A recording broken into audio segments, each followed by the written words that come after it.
Might be a little mean, might be a little evil. Unlike Wile E. Coyote, these guys make him look like the sweetest evil genius known to man. Hi, my name is Jessa, and please join me as we look together the top 10 evil scientists that performed bizarre experiments. Oh, and before we begin, in the last video I was in top 10 horrible jobs medieval peasants were forced to have, I gave you guys a riddle. Did you get it? The riddle was, I am easy to lift, but hard to throw. What am I? The answer is, drumroll please, a feather. Your next riddle will be at the end of this video. Anyways, let's get started. Number 10, Stubbins Firth. Stubbins Firth was a University of Pennsylvania researcher fixated on one particular scientific scheme, and a very dangerous one at that. As a trainee doctor, he became obsessed with the idea that yellow fever was non-contagious, to the extent that he went to great extremes trying to prove it. Armed only with a trusty blade and his incessant desire to find the truth, Firth sliced opened his arms and smeared vomit from yellow fever patients into his wounds. When that made no difference, he poured the vomit into his eyes, drank some of it, fried the stuff, and breathed in the fumes. And in a final act of madness, he covered himself with blood, urine, and saliva from infected patients. Ultimately, Firth proved this theory so far as he didn't get sick. However, we now know that this was as much down to him making samples from the late stage patients who were past the point of contagion. In other words, Firth swallowed infected vomit but didn't shed much new light on the disease. So he did all that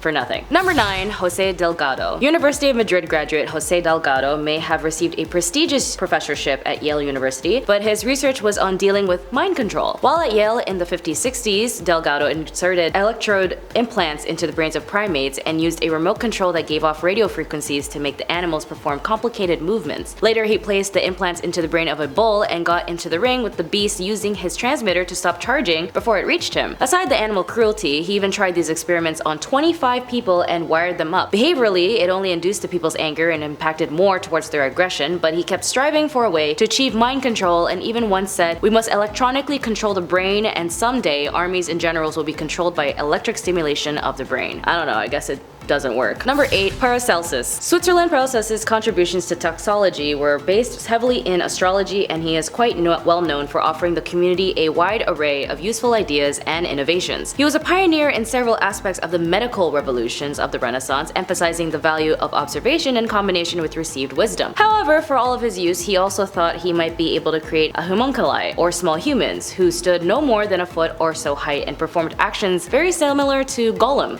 Not Gollum from Lord of the Rings, but pretty close. He is said to have run away after turning on their master. The homunculus creation used bits of people using semen and hair. To him, the fully grown homunculi was supposedly greatly skilled in art and could create giants, dwarves, and other marvels. As though they are art, they are born, and therefore art is embodied and inborn in them, and they needed to learn it from, well, no one. Well, it didn't end up working because they ended up dying right away. Number 7, Peter Neubauer. Clinical psychologists led by Peter Neubauer ran a secret experiment in which they separated twins and triplets from each other and adopted them out as singlets. The experiment, said to have been partly funded by the National Institute of Mental Health, came into light when 3 identical triplet brothers accidentally found each other in 1980. They had no idea they had siblings, and David Kellman, one of the triplets, felt really angry towards the experiment, quoting, "We were robbed of 20 years together," said Kellman in the Orlando Sentinel article. His brother, Edward Gallen, sadly took his own life in 1995 at his home. The child psychiatrist who headed up the study, Peter Neubauer and Viola Bernard, showed no remorse, according to news reports, going as far as saying they thought that they were doing something good for the kids, separating them so that they could develop their own individual personalities. As for what Neubauer learned from his evil experiment, that anyone's guess as a result of the controversial study are being stored in an archive at Yale University, and they say they can't actually reveal it until 2066. Number 6, the Burke and Hare. Body snatching was very common in the ages of the pre-19th century, as the only legal way to get bodies for dissection was those of executed criminals. Since it was difficult to get on the waiting list for these bodies, anatomists took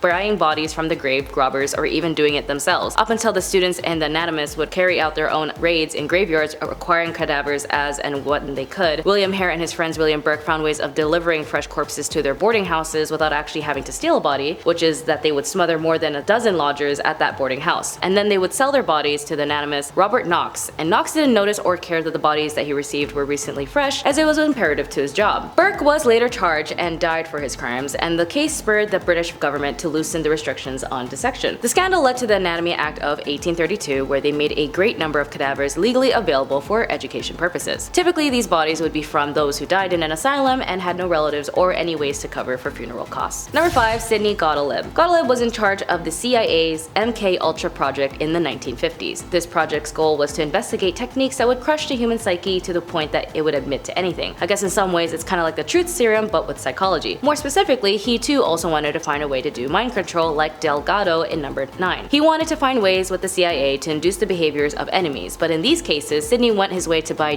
dosing unsuspecting subjects with LSD, experimenting with illegal drugs, and sought out all sorts of exciting ways to poison people, including Fidel Castro, as he is the man behind the infamous poison cigar. If you guys know Stranger Things, the suspicion of Eleven getting her powers was from her mom being induced with LSD, chemicals that were thought to be creating of powerful abilities, but unlike Stranger Things, it definitely helped open someone's mind up, but not like moving stuff with one's mind. Number 4. Sergei Brukhonenko. Although he's been credited with helping bring about the most important advances with open heart surgery, his gruesome act was on experimentations on animals, also animal cruelty. Sergei wasn't content with slicing up animals after they died. More specifically, not only did he not like to wait, but he also didn't like the animals to die, even after they've been decapitated. In the late 1930s, him and his team undertook a series of experiments as part of which they removed a canine's head and kept it alive away from its body by hooking it up to an air and blood supply apparatus. He would also have another hound had all the blood drawn from its body, only later to be brought back to life by the Soviet Frankenstein. Number 3. Shiro Ishii, a microbiologist and a lieutenant general of Unit 731, a biological warfare unit of the Imperial Japanese Army during the Second Sino-Japanese War. Ishii is remembered as the father of biological warfare. Under his watch, thousands of captives were infected with deadly diseases and thousands more were impacted by chemicals on the battlefield. Ishii performed a bunch of experiments that had nothing to do with chemical warfare, including forced abortions, vivisections, and simulated strokes.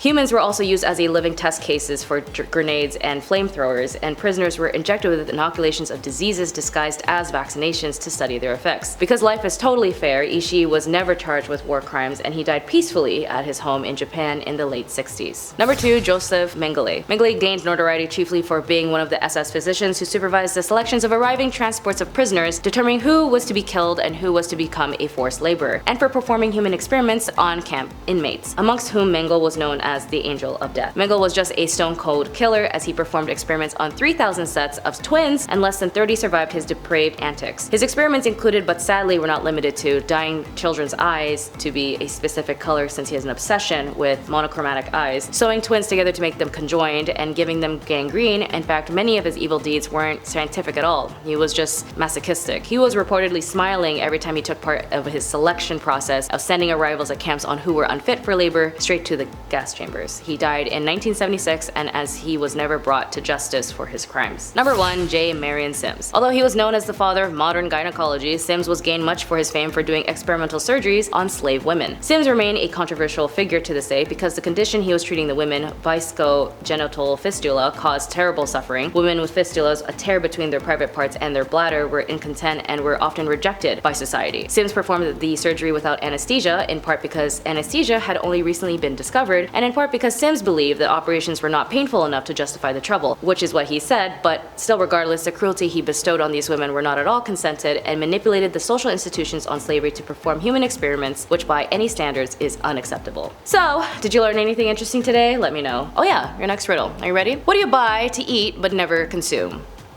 Be sure to put your answer in the comments below and I'll reveal the answer in the next video's top 10 Granum Hancock Gobelki Tepes facts you never knew. That's all for today. Thank you for joining me. My name is Jessa. Be sure to like and subscribe and I'll see your beautiful faces in the next one. Bye!